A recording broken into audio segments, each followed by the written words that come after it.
It's been 1 year since I picked up this Can-Am Spyder F3S Special Series. So let's talk about the good, the bad, and the ugly of owning a Can-Am Spyder. But before we get started, click on that subscribe button below.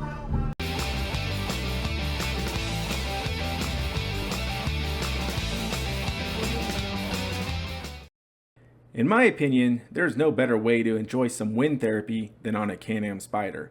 I've ridden both two-wheel and three-wheel bikes, and the Can-Am Spyder appeals to all riders, young and old, experienced and new.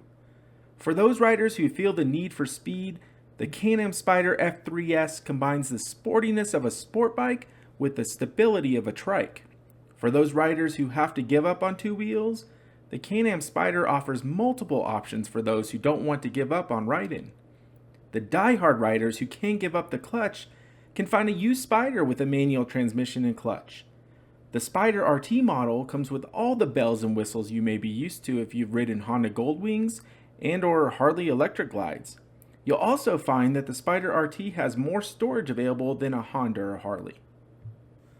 Owning a motorcycle is not always cheap, and the same holds true for the Can-Am Spyder.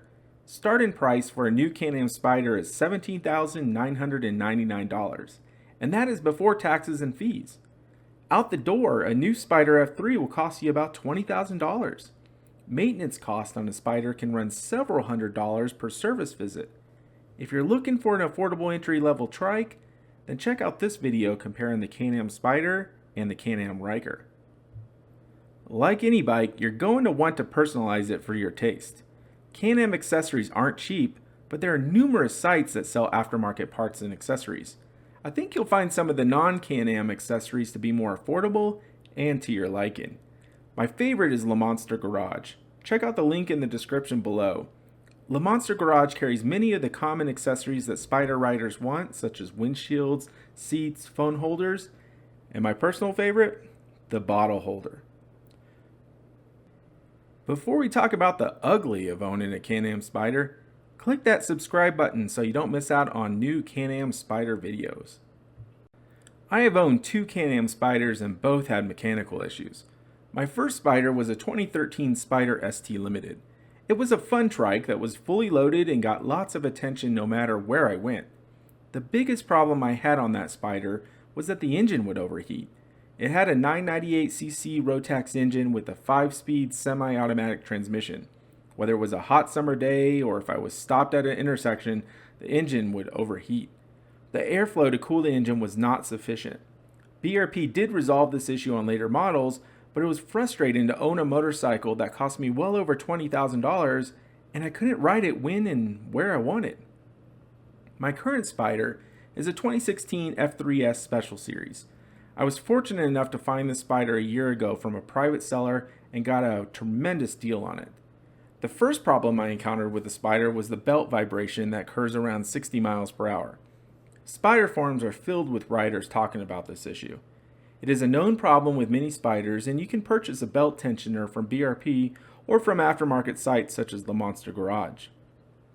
The second problem I have encountered with my current Spyder is an issue with the parking brake. At times, the parking brake would not disengage and I was left stranded. A search on the forums showed me how to temporarily disengage the parking brake cable that goes to the rear wheel.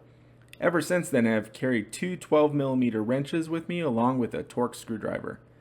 The most frustrating part of this issue is that my trike was at the dealer's service department for 2 months while they ordered and replaced parts on the trike.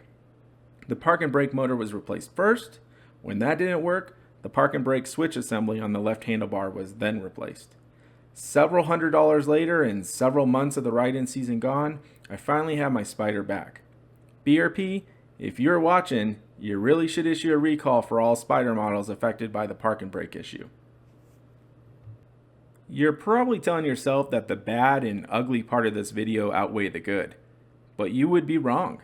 No motorcycle is perfect and without fault.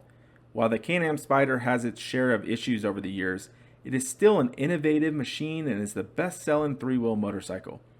Hundreds of thousands of Spyder riders can't be wrong, and if you don't own one, then you don't understand. So go out there and buy one for yourself. Tell me about your Spyder in the comments below and what you like and don't like about it. And don't forget to hit subscribe.